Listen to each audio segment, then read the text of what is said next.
At the end of the ball game, final score is 124-102 for the win by the Barangay Ginebra San Miguel.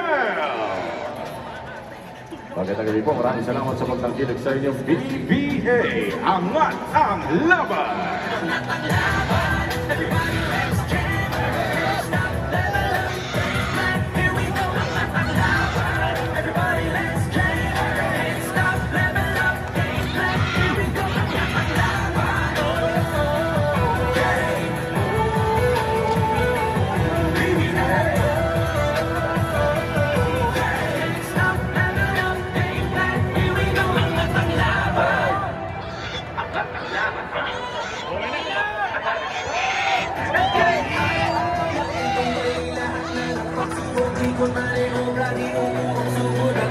Mga ka-PBA, kasama ko si Scotty Thompson ng Barangay Ginebra San Miguel.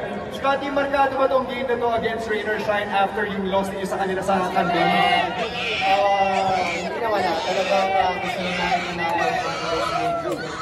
Very crucial ngayon yung standing namin and gusto namin makakuha ng more wins as much as possible kami sa playoff among all of them.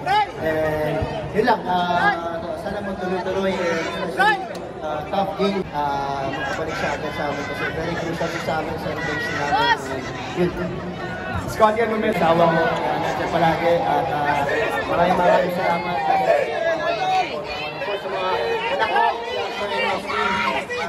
of course, sa buong Barangay Ginebra Fans, sa family ko sa Davao, sana yung buong Barangay Ginebra Fans, supportahan kami hanggang dulo, especially ngayong Sunday. Maraming salamat, Scotty Thompson, and congratulations!